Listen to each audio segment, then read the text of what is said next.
All right,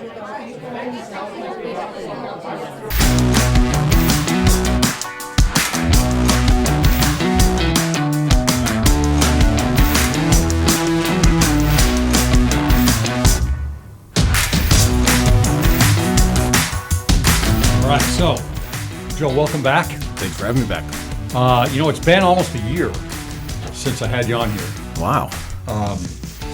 And it's interesting because I went through the interview a little bit, and there's a lot of topics that we covered that are even more relevant today based on what we see going on out there, right? Yeah. What's happening. So I wanted to cover a few of the things we already did. Maybe you've got a different take on some of those things. Maybe they're more relevant or less relevant than they were. But one of the things that we had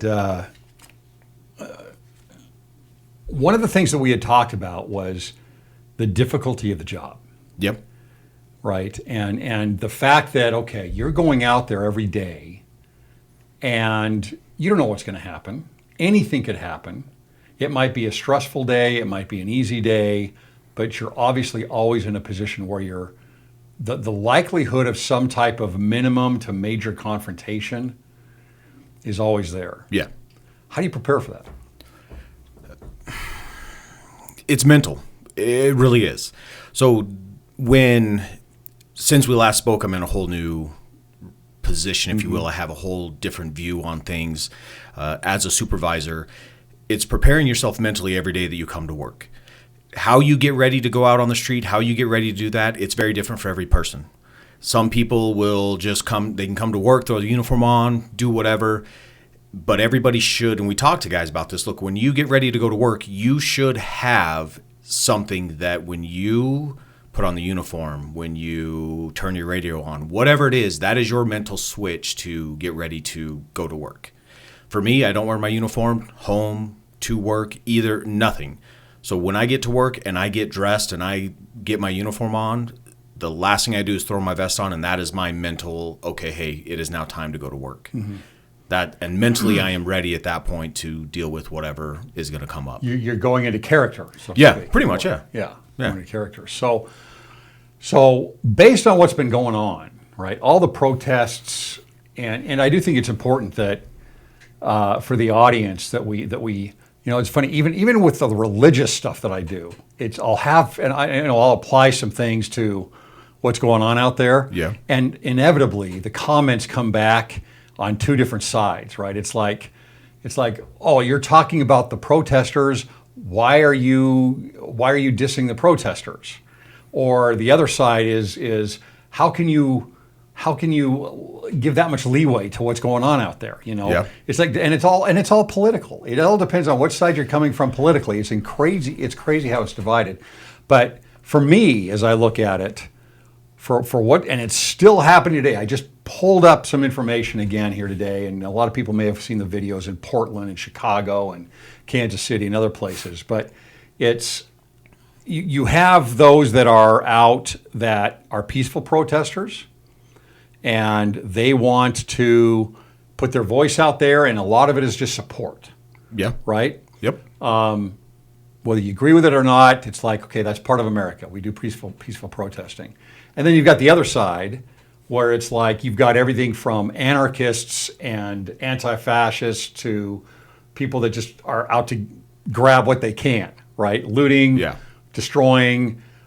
They're out for a fun night even, whatever, right? So you do have two different sides. So I think that's important to lay that down. Oh, absolutely. And understand that. And yet, for you guys, your job is to protect, in a sense, almost both things, right? Correct. I mean, you've got to go out and protect the property. You've got to go out and protect the individuals. You've got to protect the protesters. You've got to be careful of the confrontations you're going to have with anybody who may get violent.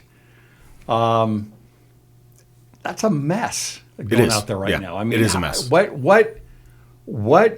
And then beyond that, I think what's important is that a lot of the emphasis, and I don't believe that it's all this way, but a lot of the emphasis is against the cops to begin with, right? It is. So it's like, okay, I'm going to go out and I have to protect the protesters. I have to protect the properties. I got to protect the innocent bystanders. And at the same time, I'm a target. Yeah. What do you do? It's kind of one of those things that you understand that when you sign up for the job, or you should anyways. We know that going out there, we are stepping right into the line of fire, if you will. Look, they're going to throw rocks, they're going to throw broken bottles, they're going to do all those things, and not all of them. And I think that's the biggest distinction that a lot of people miss, is that this isn't everybody. Constitutionally, every single person should have the right to peacefully assemble and voice their opinions. That is given to us in the Constitution, and that is a vital right that we go out and we protect. The problem is there's a group of people that get in there that are instigators, that are looters, that are those that are just there to cause trouble. And that gets the headlines. And that gets the headlines. Well, they don't want to all be lumped together, and they scream about being, hey, well, we're not those guys. Well, yeah, you're right. You're not those guys. Problem is when you talk about the officers that make mistakes or do something wrong, you're lumping everybody into that same group. Mm-hmm. So it's both. The problem is nobody is taking a large group of people are not taking the opportunity to step back and really evaluate, okay, hey, look, there's bad apples in every single bunch.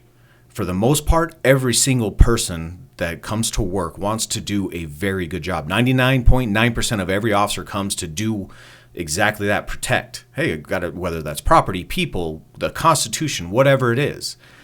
But those aren't the headlines that are going to grab attention. So when something unfortunate does happen, now we find ourselves in the political climate in the situation that we are now.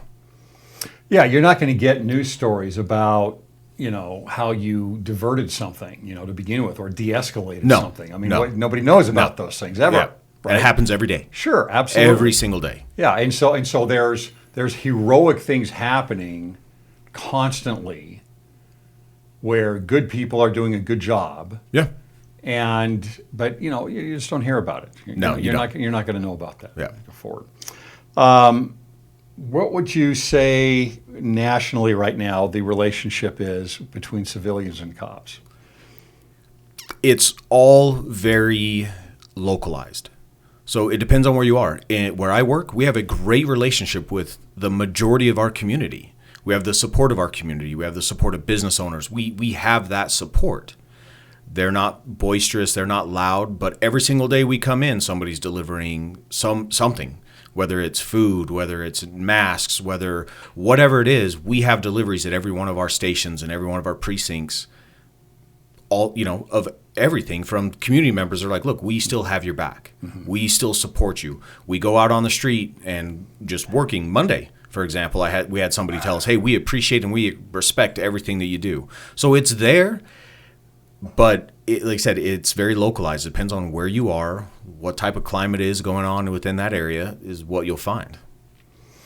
So I wanted to go over a couple stats here on things. Because in some ways, I mean, look, everybody saw what happened with George Floyd. Yeah. Right. And so that's just like impressed on our minds. If anybody's watched that, what was it, 8 minutes something long, it's tragic. I mean, it's absolutely tragic. And I don't know how you get around it, right? There's no way. It's like this is malpractice. This is really wrong. It is. But at the same time, I just want, just for context, in going through some things here, I think it's important to see some stats that are out here. This is from the FBI. This is from 2019. These are felonious deaths, right, from police officers to citizens, and this is in the U.S. and Puerto Rico combined. And the number of officers, let's see, this is first the number of officers that are killed was 48. Yeah, 48 in the line of duty were killed. There were 56 in 2018. Over half of those in both instances were from armed civilians. Yeah. They were shot and killed, so the officers were shot and killed on those. On the side of the citizens here, and looking back at, and from what I see, it actually looks like it's dropping from 2017 to 2020. 20 obviously isn't done yet, but it's overall the numbers dropping. But if you break it down by ethnicity, it's overwhelmingly white. We're an overwhelmingly white nation still. It's for example, in 2019, there were 370 white deaths. There were 235 black. There were 158 Hispanic, and then others are unknown that went beyond that. So the numbers are disproportionate. Yeah. Right. Yeah. By race. How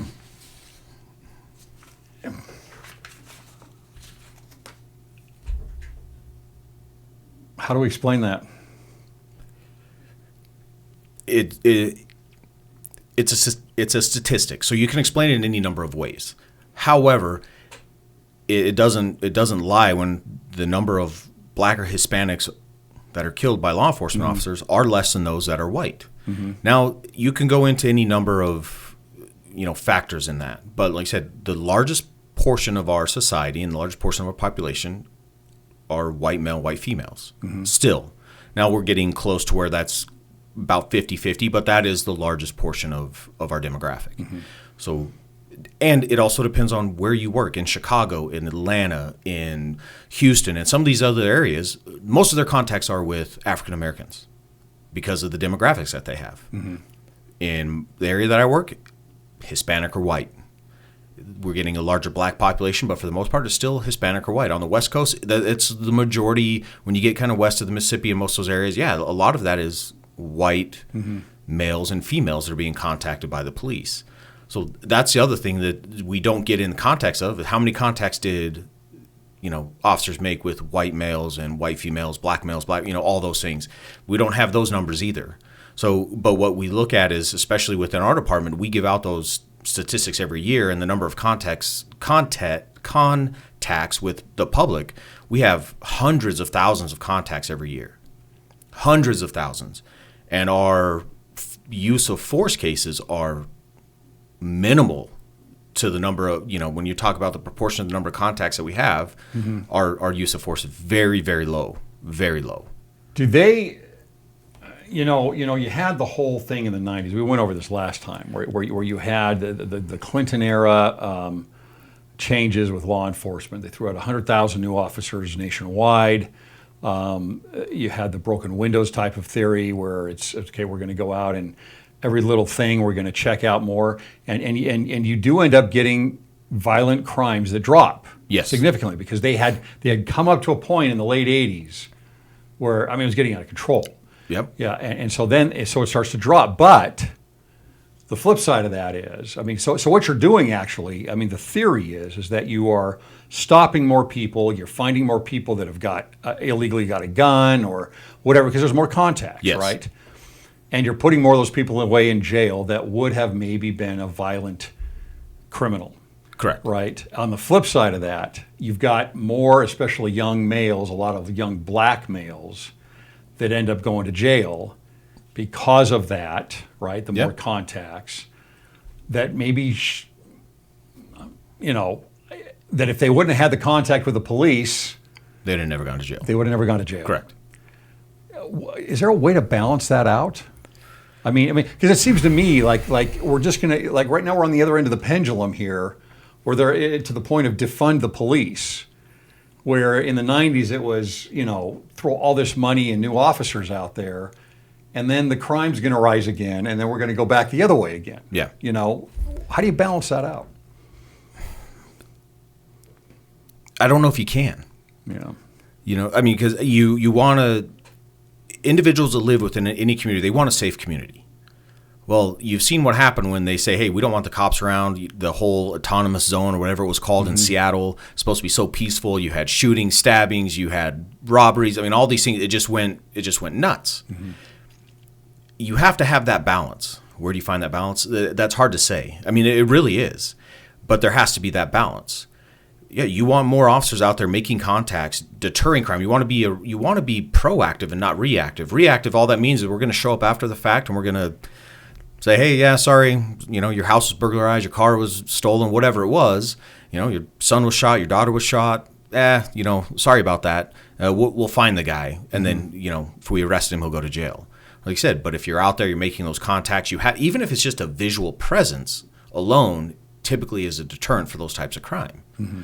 So where do you find that balance? That's hard to say, and I don't think there's just a blanket statement or an answer that you can give to just say this is how it's fixed. Well, of course, if you're defunding, even if and a lot of that movement at its core is like get rid of the police. Yes.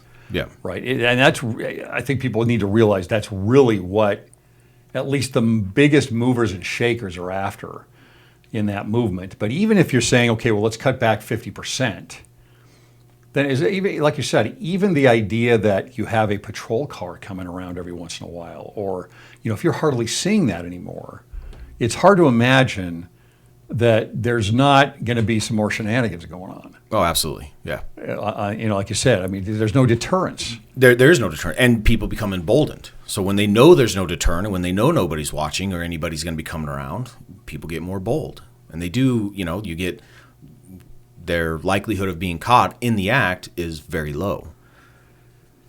What? A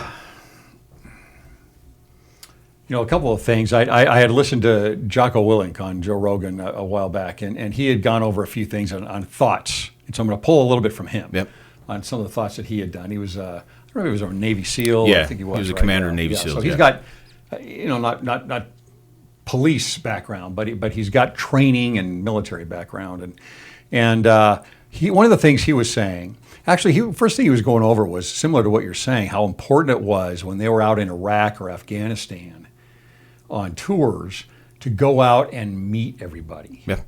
And say, you couldn't just have a drive-by presence, they would say. It's got to be, you're getting out of the car, of the Humvee or whatever you're in, you're meeting people, you're talking to the kids, you're doing all these things so that there's some type of a relationship there. That way you get you get more of a humanization. Yep. Right? It's like, okay, we're here to get the bad guys, but almost everybody here is not a bad guy. And so we need to humanize the situation. Yeah. And then in return, you get the same thing, right? It's not like, okay, these are just invaders here in Iraq. These are people I like, right? Yeah. And how important that was. But he had mentioned about the idea of how crucial it would be to train for their missions. For even those types of, even the human-to-human contact, they would put themselves in positions where they are constantly trying to de-escalate the situation. Yeah. His opinion was that cops should be in training 20% of the time. You go out, work 5 days a week, one of those 5 days is training all day. That would be awesome. And his point was that he brought it back to the George Floyd situation. And he said, look, there were 4 cops there. 2 of them were close to rookies, at least, he said. They were very, very new. Yeah, very new. They didn't really even know yet. Who knows how much training for even this type of a situation they would have had by then. He's like, look, if they would have been trained properly, even being newer, it would be like, okay, this guy's had his knee on that guy's neck for 2 minutes in this situation. This is how I do this. Let me take over, buddy. I can do this for a couple minutes, or take the situation over, something that would happen. Whereas if you haven't gone through that type of training, it's not something that you think of doing. Yeah. Necessarily. Yep. So you think it would be a good idea to do that? It would be training. Yeah, it would be great if we had the ability to train that much. Realistically, training is the first thing that gets cut when budgets get tight because it's just an expense, and so they cut it. When we had when the economy tanked in 2008, that was the first thing that went away was all of our training, and we have not got back to that level of training. Now, granted, it has changed. We've done some other things. There's different ways of providing training. However, we have not got back to the same level of in-person tactical training that we had prior to that. So once that budget kind of goes away, it's really hard to get that back. So yeah, I do agree. Yeah, training should be the first thing that should be brought back in these situations, because that's it. When you look at the totality of that situation with George Floyd and what happened, should it have happened? Absolutely not. There's no way to justify what happened. There's no way to even say, that was absolutely tragic. But when you start peeling back the layers of that, there were so many mistakes that were made prior to that. The control hold, quote unquote, that he was using was approved by his department. That was in their policy. That was an approved hold with the knee on the neck. Should never have been there. Now, I've seen other examples of that. Yeah. So is that a police department by police department type of? Absolutely. Yeah. That is, and that's the other thing is when you start cutting budgets, when you start doing these things, there's a lot of agencies, especially when you get towards the Midwest and the East Coast, that they're using tactics and using things that we have not taught in decades. We are a constantly evolving department, and so a lot of it boils down to is just the lack of funding and the lack of departmental budgets for training. So it all comes back to that whole thing of training. Yeah, there should be way more training, way more. So that flies right in the face of the whole defund the police. 100%. I mean, yeah. if that is the issue, if that's the major issue is training, and it is a pure expense, then it would be the opposite. Yeah. Right? I mean, we need more money going into the police departments so that they can be properly trained. And and the other thing that needs to be looked at is staffing levels continue to drop across the country. It is difficult to get people to want to do this job. And so our levels are lower than they were in 2008, and yet the population is still growing. Crimes are still increasing. All these things that's still happening, yet we have fewer officers on the street now than we did 12 years ago. So you have guys that are constantly going, and so instead of having the coverage we had where guys could get a break or there would be more officers working, be able to handle it, it is just a constant one call to the next, one after another, almost consistently on a daily basis, depending on the shift and where you work. Now, is the drawback on the number of cops out there because of budgets? Part of it was budgets, yeah. What about recruiting? It's difficult Now. Especially it's very difficult. Now. Yeah. It's very difficult. So now we're also saying we're not only is there a movement to defund, which of course part of that would be having fewer cops out on patrol, right? But the other and less training, but it's how many people want to be a cop now? Yeah. Who wants a target on their back as far as, if there's more and more of a negative stigma, the way at least the media is creating the narrative here is you're going to get, are you going to get lower quality people that are going to be applying? Are you going to have to settle for less? Are you know what I'm saying? I mean, it's you've got less to choose from. We do have less to choose from. Now, our standards haven't dropped at all. Mm-hmm. So part of that is we have created our own pool of people to pull from. And they're still, and it's small because we have not reduced our standards. So our standards are still very high. But the pool of people that get through the application process is just getting smaller and smaller for any number of reasons. When the economy's good, nobody wants to be a cop. Mm-hmm. Yeah, politically now, it's not a good time to step into this career. Mm-hmm. So all those things that, when the economy's bad, we had thousands of people that were looking for jobs that would have made great officers. Mm-hmm. But for one reason or another, because of the economy and we were only hiring a few, we only took a couple here and there. Had we continued to hire and built even if we just maintained the same number that we had, our pool of quality applicants at that time was astronomically higher than it is now. Is there any type of a national bar? No. Or set that says, hey, we at least need this and this and this for you to come in? So Arizona has their own standards, mm-hmm. and a department can meet those basic standards, but they can never go below them. Now they can have higher standards, and you can raise your own standards, but Arizona has their own standards, and every state has their own, and none of them are the same. They are all very, very different. Yeah. Which means that in a lot of places they can be pretty low. Very low, yeah. I mean, certain states. Yep. Yeah. Yeah, that's again, I mean, it's a hard job.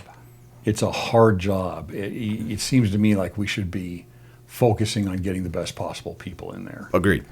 On that. Have you had any of your training or practices changed since all this erupted? Not yet, but it's coming. But it is coming. We've always used de-escalation training, whether it was termed something different, even 16 years ago plus now that I got hired on. At the time, it was called verbal judo. And all it was just a way to talk to people, to de-escalate a situation rather than immediately resulting to force.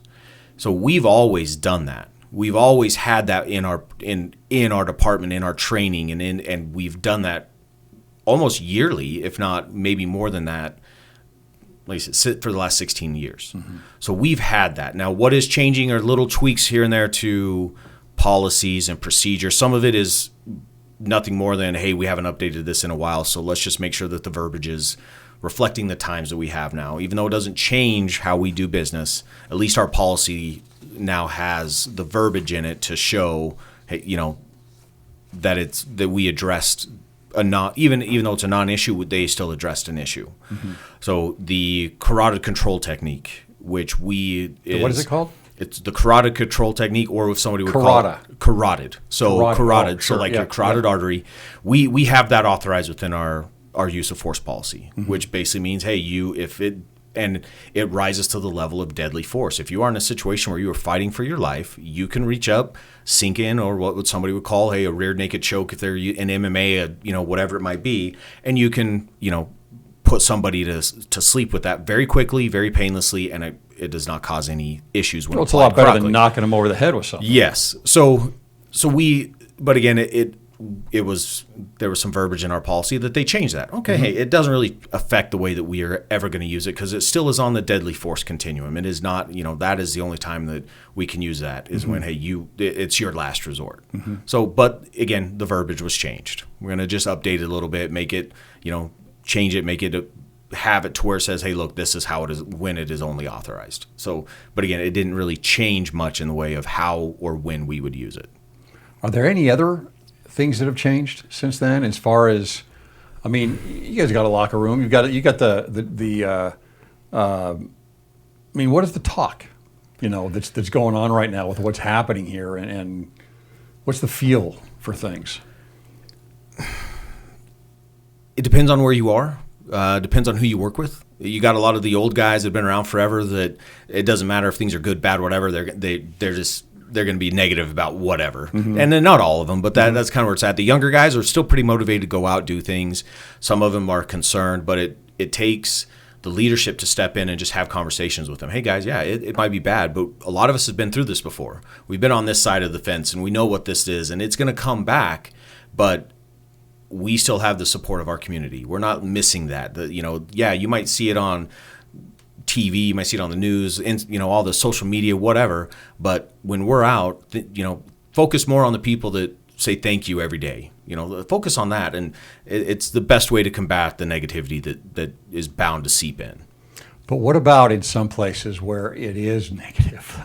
So what do you do in Minneapolis right now? I don't know. I mean, they're legitimately passed something that says they're going to get rid of the police force. What does that mean? Can you imagine anything of what that result is going to be? Pure chaos. To be honest with you, it'll just be pure chaos. And as an officer, I would have already walked away, because at that point that you have zero backing from the chief to the mayor to the city council to the public. What is the point of going out and doing a job when even if you do something right, you're still going to be wrong? Because there's just and especially when you're going to be in situations where you better have some support. Yeah. And because both legally and for your own safety and which is why they have guys leaving. They've had so many officers just pack up and leave. And I can't blame them. Can you see any scenario where social workers can come in? None whatsoever. None whatsoever. So do you understand? Because that's one of the things that they're saying, right? Can you? I don't understand how somebody can actually think this. So we work with the Department of Health Services. We work with them. But if they're going to go out and contact somebody, they call us to go with them. Mm-hmm. Because of the potential of violence, and because a lot of times these mental health crises that are going on, or these issues, have something else there, whether it's a legal drug that they're taking that's not working, or whether they're self-medicating with illegal drugs. So their behavior is absolutely unpredictable. So we go out with counselors and social workers all the time, but we're usually there first to make sure that everything's safe, and then they show up. Mm-hmm. So to send somebody into a situation like that, or just asking for lawsuits and trouble when somebody gets killed, or because that will happen. They absolutely will get killed. Well, there must be, I don't know if people have this idea that the verbal judo is so amazing and incredible that any social worker can go in there and take care of the situation. I mean, if somebody's... I just don't get it. I do not understand how someone can think that you cannot have some type of authority and force around when it's needed. There are some groups out there that have developed a model of communication that they truly do believe that as long as you say these key phrases, you're gonna reach somebody, and you'll make everything better. And that's just not the case. There are some people that no matter how much you talk to them, no matter what type of rapport you gain with them, whether it's the drugs or it is severe mental issues, you cannot rationalize or speak to people like that. Because and not because your communication is lacking, it's just because whatever is firing in their brain at that time, it just doesn't matter. It does not matter. Yeah, again, and like you're saying here, I mean, if there's something where you are able to bring somebody in that's trained specifically in de-escalating, or they're the psychology behind it and everything else, great. But to think that crime is not going to go up when everybody knows that there is no force to stop them, right? Because even somebody going to steal something at some mom and pop shop, yeah. Well, the social worker is not going to stop them. No. Or the idea that there could be a social worker around the corner is not going to stop them. No. Right? And it's gotten to the point to where there's even and I wish I could bring it to mind right now, but there's an agency in California that just came out and said we will have no officers doing traffic stops. Basically, it's all meter maids. They will have civilians that will be doing all their traffic stops, which is the single most dangerous thing that we do. That's where most of the violent encounters occur, is on a traffic stop or a contact with a person. And yet they're going to just now give this to a bunch of civilian ticket writers to go out and deal with their traffic issues. Well, the idea there, right, is what they're saying is that if there's not force met with force, then that original force is not going to come out to begin with. It's like, okay, there's no threat, so therefore the criminal is not going to escalate in their violence. Yeah. But, wow, that's quite the risk. It is. And that's the thing. Is, you stop somebody that maybe this person just sees them speeding and they have no idea that they just committed a murder or a homicide, or they're a wanted armed, felon, and they go to light up their, they turn their lights on their non-patrol car, if you will. Mm-hmm. The chaos that ensues is just unimaginable. And it's naive to think. Well, why even stop? And again, why even stop? Why even stop? Yeah. What's the point? They're not a police officer. They have no authority to arrest me, so off I go. Yeah. That's odd. That's really, really odd to me. What else did you see in the George Floyd incident that bothered you? There was a lot of things. And by the way, I mean, that's one incident where the argument is, look, he wrote a bad check for $20, and look what ends up happening because of the police. Yeah, right? Yeah. And it's like, well, there was a long history there. I mean, it wasn't like he was a random good dude that wrote a check. He had a pretty checkered past. Mm-hmm. None of this justifies what happened to him. That man should not have died that day. However, there was drugs on board. There was a lot of other things that came into play with that. And one of the main issues we're dealing right now is perception is now the truth. So that video, regardless of what came out, regardless of what happened, that video is the truth. And in a lot of other videos that are being released, regardless of what the context is and what the story behind the video is, what is being spun on Facebook and Instagram and all the other media platforms and even the mainstream media themselves, they are perpetuating their own truth based off of the perception of a video. So what I really was hoping to see was to add a lot of context to that 8 minutes of who knows how long it was that they had contact with him. I was hoping to have something to where we could come back and say, look, now we have the whole story, and now we can say, yeah, again, this is still absolutely unacceptable, and we are going to address it. But to go from this happened on Monday, firing on Tuesday, charging on Wednesday, booked into jail on Friday was, it's difficult to just say that, oh, okay, hey, we had this 8 minutes of video released, we didn't have anything else, and this is where we're going to go. Mm-hmm. My hope was to have some truth within, and context to be shared. And unless it's just local, we're not getting it national. I haven't really seen a whole lot to at least shine some light onto what led to that. Well, that'll be a show trial. Yes. I mean, that's going to be, and hopefully, things are going to come out there at least, and we'll be able to see a little bit more on that. But regardless, right? I mean, regardless of the context. That should have never happened. Yeah. That should have never happened. But will I place the blame solely on that officer? No. I'm going to go to his department. I'm placing the blame on the department. I'm placing the blame on their training, because if that was allowed, which it was within their policy, that is a training failure through and through, and that department is liable for those actions. There's no way to get around it. And I can't even see a situation or a scenario where that would even be allowed with, as far as a control hold, if you will. It's not. I just can't even see it. Yeah. So, and there are probably, like you said, there are probably a lot of departments. Oh yeah. That are deficient in the right type of training nationally. 100%. Where you could have problems. So in that way, I mean, if I was saying, okay, I've got a beef with the cops, that would be a legitimate one, right? Oh, 100%. We need more training. We need more training. Yeah. We need cops that have more training. I mean, and you look at, let's just talk about the medical profession.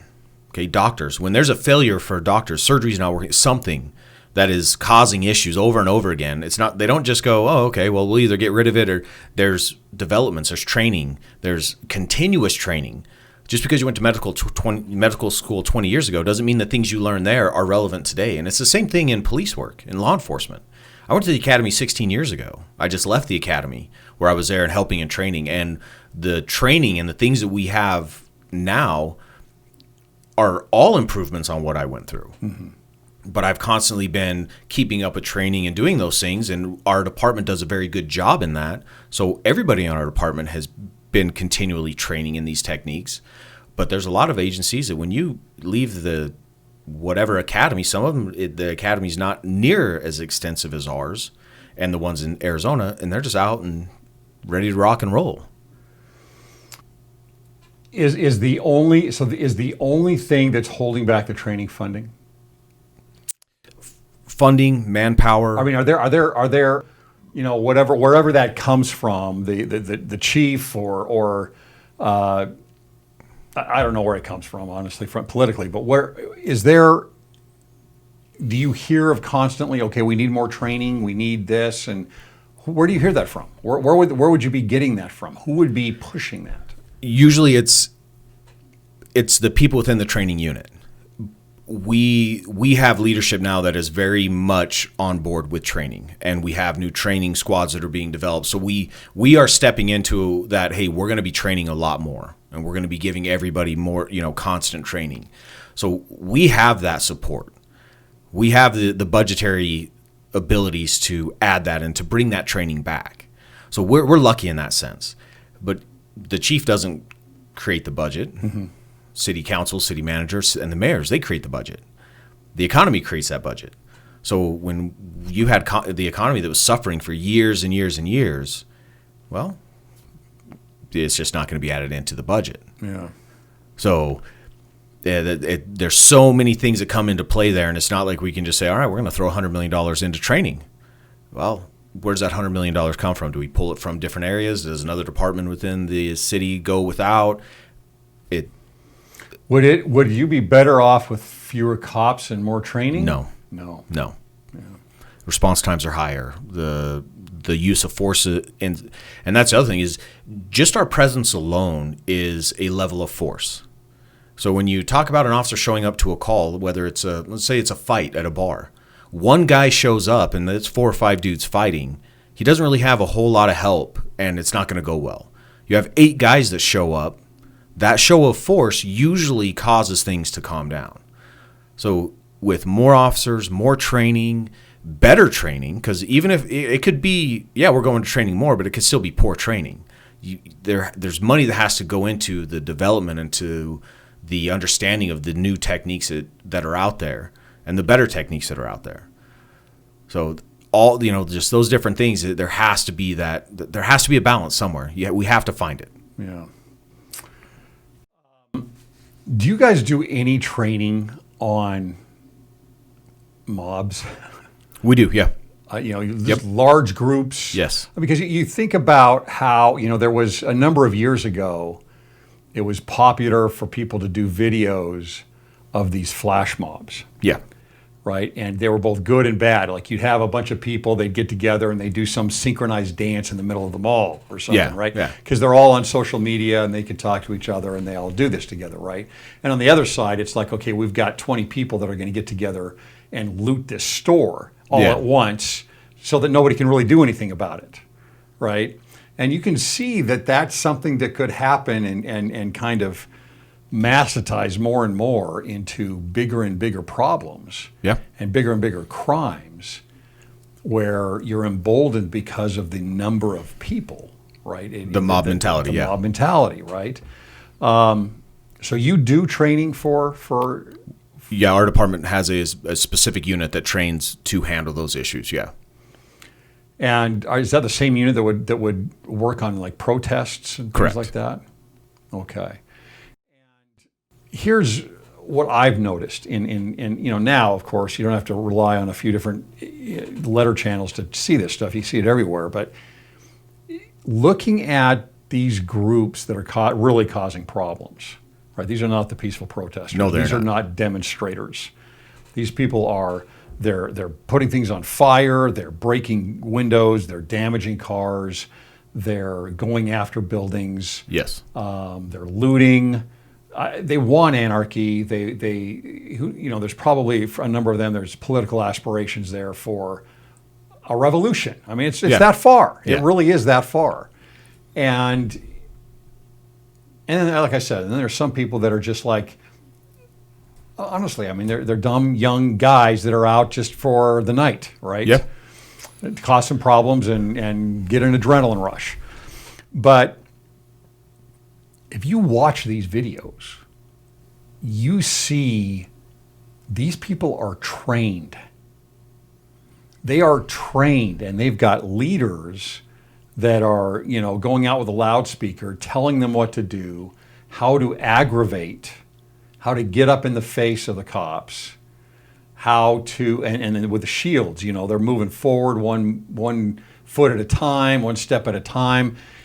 They're trained. I mean, they're going out there and they're bringing these people together and they're training them. Do you know much about the counter training for that?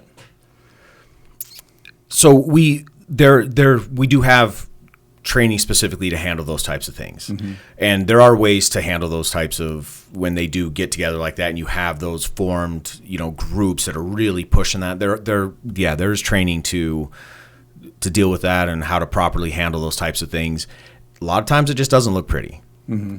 Like I said, these aren't demonstrators. These aren't the people that truly want to have their voices heard, that are out there to really affect change. These are those that are out there just to cause chaos.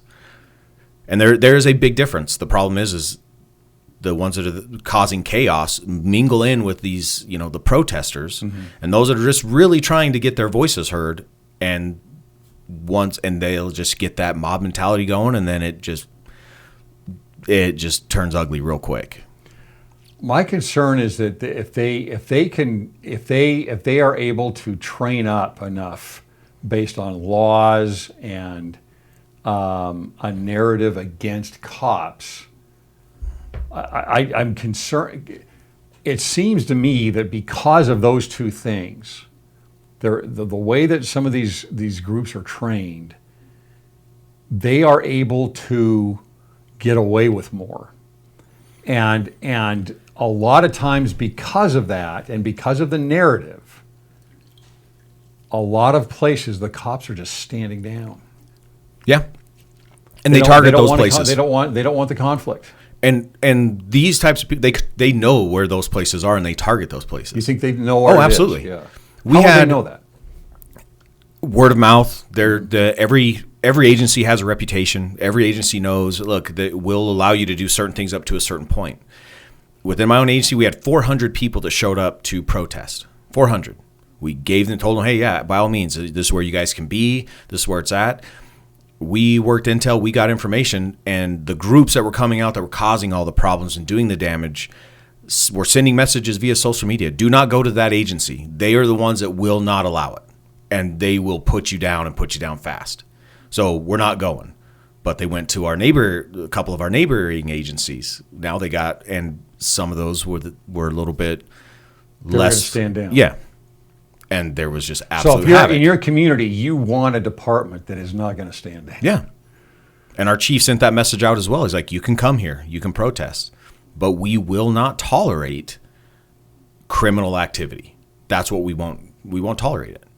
And that should be the message. You have the right to peacefully assemble and voice your opinions, and we will give you the space and the area to do that. We're not going to allow you to damage businesses. We're not going to allow you to disrupt the public transit systems and do all that stuff, but you will have the ability to do exactly what you want to do, which is voice your concerns and peacefully assemble. But how do you get to a point? I mean, this is like the chop zone, I mean, or even in New York. I mean, I've seen video where there is literally, they are shooting fireworks and fire bombs and Molotov cocktails. Yeah. And just destruction everywhere. And in through the video comes a patrol car. This is in New York. Yeah. Right? Drives through and just keeps going. And so you've got these major cities, Seattle, Chicago, Kansas City, New York, where there obviously is a message from the top. Yeah. Right. The cities that you named have traditionally been a certain political demographic, and they are bending to the will of this type of behavior. They're allowing it. But why would they do that? I mean, because again, I understand that that's why I wanted to lay that down to begin with at the beginning of the podcast. There's two different types of people. Yeah. But in this type of an argument, it seems to me like that just gets conflated. You know what I mean? And why would allow that? I can't even imagine it. I can't imagine when a governmental leader at any level, whether that's the governor, the mayor, city council, whatever, would willingly and knowingly go out and just say, yeah, hey, just run roughshod over our community. You guys want to take over a 6-city block? In fact, I'll let you into the city council building. I can't even fathom that. Well, again, you're taking away. You're doing this in the name of almost like rights, or First Amendment. Yes. But you're taking away the rights of the community. Yeah. Right. I mean, you can't do that and not pull from everybody else around there. There is something to be said that we're coming up on elections. There's something to be said that there's a lot of this that is political, 100%. I agree with that. 100%, there's a lot of this is political. And you have people that are running for office again that are just looking to get the votes. And I think there's a little bit of that. There's a lot of that behind a lot of the decisions that are being made.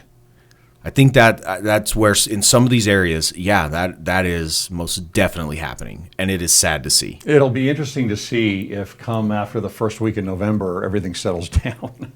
Yes, it will. I mean, one way or the other, right? Because it can be used on both sides, right? Absolutely. A Trump supporter, for example, would be, look what's going on. We need law and order. And somebody else would be On the opposite end would be, look what's going on. No one has control of anything. Yep. Right.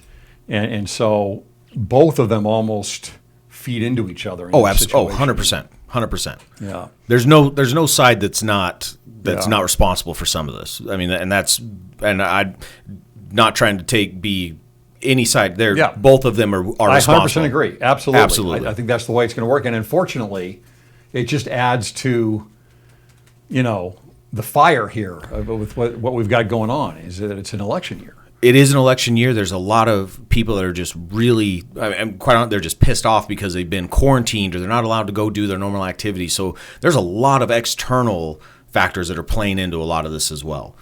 It allows people to get out and socialize and do things. Mm-hmm. There's quite a few people that I know that have gone to these protests just because they're allowed to be out and be social again. Right. And and whether they support it or not, I didn't really, they're like, yeah, I went down there. I was out with all kinds of people. We were outside. It was great. And yeah, you know what? I wanted to have my voice heard for a little bit. And I was like, yeah, by all means, So I think there's just so many different. I mean, we were just in that perfect storm for something to pop off, and it did, and it's just not slowing down. So I was reading here, which is this is just today, right? Trump and Barr are to expand anti-crime surge to several U.S. cities. So they've got federal, they're not troops, but they've got federal officers. Yes. Out in Portland. Portland, correct. Right now. And so they're going to be adding them to Kansas City and Chicago and a few other places like that. This is something that's interesting. I don't know if you know anything about this, but these are people under DHS. Yeah, Homeland Security. They're under Homeland Security. Correct. That is really new to me. I mean, my thought is that if this was going to start happening, it was going to be the National Guard that would be out there. Who are the DHS officers? So, the Department of Homeland Security, they're attached to Border Patrol. It's basically the security for the country, if you will. It's almost like a national police. In essence, sort of, but in this sense, it kind of is. They're there to protect national monuments, national part. Or in cases like this, they're the ones that you are in essence responsible for the nation's security. You will be out. Like Portland. Hey, they're there because of the federal building. Yeah, those are the areas that they have responsibility over. Mm-hmm. So that's what they're out. They're not out enforcing local laws. They're not out. They're there to protect the government interest, which is the federal courthouse, federal buildings, the national monuments that were basically being targeted, those types of things. Hey, you guys, that is what they fall under. That's what Would they're national doing. parks be a part of that? That's if there was something that falls under. I don't think that falls under Homeland Security. That falls more under. I'm trying to remember what they fall under now, like Bureau of Land Management, I think. Something like that. Yeah. Okay, so you've got you've had guys sometimes, right, or you've dealt with. Have you dealt with like FBI or anything like that before? Yep. What is that like? What's the relationship like there? It depends. Like it depends on what you're doing. When I was doing it, I was working in a different capacity. I was on a specialty unit, and we worked with DHS, FBI, the DEA, and a few other agencies. So we worked with all them. So it kind of depends. It really just depends on, Do they take the torch pretty much in those circumstances? Depends on the circumstance. Some of them are very good investigators. They have technical skills. They are really, really good at doing that type of stuff. Mm-hmm. When it came to doing the more in-person exchanges, the groups that we worked with, we did that stuff for them. Mm-hmm. Mainly just because we had better practice at it. Right. Okay. Yeah, I just wonder, how that, again, with the politics that are going on right now, anytime DHS right now is going to be put out somewhere, it's going to be Trump's troops. Oh, yeah. You know what I'm saying? Yep. That's the way on both sides. That's, again, half the country is going to say, great, we're behind you. About time you got them out there. And the other half is going to be like, these are the oppressors coming out to get the peaceful protesters. Right? And again, they're not enforcing anything other than protecting the federal buildings basically in that area. So beyond going to a federal property, yeah, they're not. They're not going to be out battling against Antifa or anybody else. No, at that point. no, and in Portland they're doing the same thing. All they're doing is keeping the protesters away from the government building, and in all the, if you look at the videos and you read the articles, when it gets down to it, Portland police are the ones that are coming in, making the arrests, taking care of all those things, and the agents that are with Department of Homeland Security, they're just basically standing in front of the building. That's pretty much the extent of what they are doing. Okay, I don't think most people know that. No, and again, the perception is truth at this point. Mm-hmm. So whatever it is that they're seeing, the Facebook videos, the social, all the social media videos, it's their perception is the truth. Yeah. I am surprised at how much all of these protests and non-protests have continued. Yeah. I thought that we're looking at a few weeks. I mean, and again, it's mostly localized in a few areas. Yeah. But I'm surprised it's gone on this long. I'm not, and the only reason why I'm not surprised is because of the areas where the departments are standing down.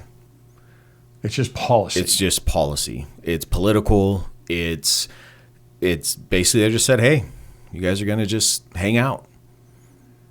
Seattle specifically, they were told to just leave that precinct and just let them have it. And then once they decided not to, it was over in a day. It was over. Yeah. That's really strange. Once they make the change, then you think it'll be pretty quick and easy to... No, not in those areas. Not in those areas. No. Okay. No. I mean, we had a couple weekends here locally of protests. Mm-hmm. A couple of them got out of hand, and then they died off. Yeah, just about a mile or two from here. Yep. Okay. But they died off. Mm-hmm. The minute that they knew that they were not going to have that behavior or allow that behavior, they died off. Now, granted, we still have some peaceful assemblies. We still have people that are out there doing that, which is 100% acceptable. And again, encourage that. That is something that should happen. That's how change happens. So, and I would never tell anybody not to do that because that absolutely should take place. But it's turned into a peaceful, more, okay, hey, this is now a demonstration. This is what we're trying to do is get our voice heard by all means. Mm-hmm. Even when we had some incidents that didn't look, that came up in the media here locally, we still didn't have, you had your localized things that took place in the communities, but that was about it. Yeah. Do you see a way of healing this? Yeah. I mean, is it just time? Is it just, will people get over it and change, or is there something that's required to try and heal this? It's going to take time. One, yes.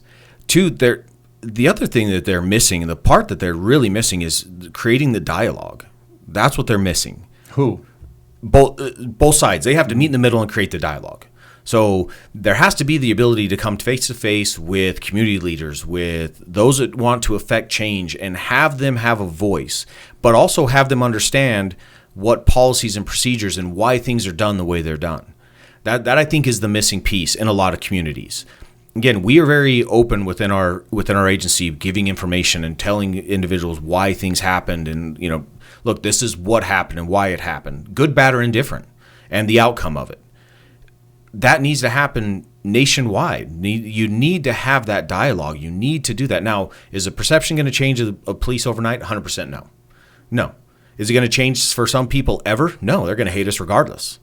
They're going to spin it. They're going to have this view that we are murderers and killers and all those things. It's a new world because of video. Yeah. I mean, you can't ever get away from that. No. But and that is another thing that we talk about a lot when I do go to work is, look, you guys are on video, whether it's your camera or somebody else's camera. Act accordingly. But at the same time, if you need to act, you act. You still take care of business. You still do things to make sure that things are safe.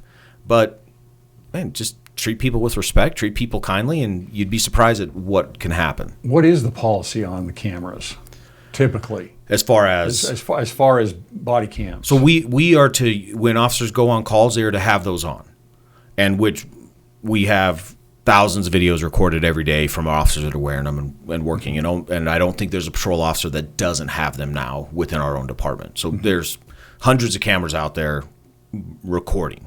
All right. So we have those, and they're on, and they capture just about everything. Yeah. Which also means, I mean, you got to be on your toes all the time.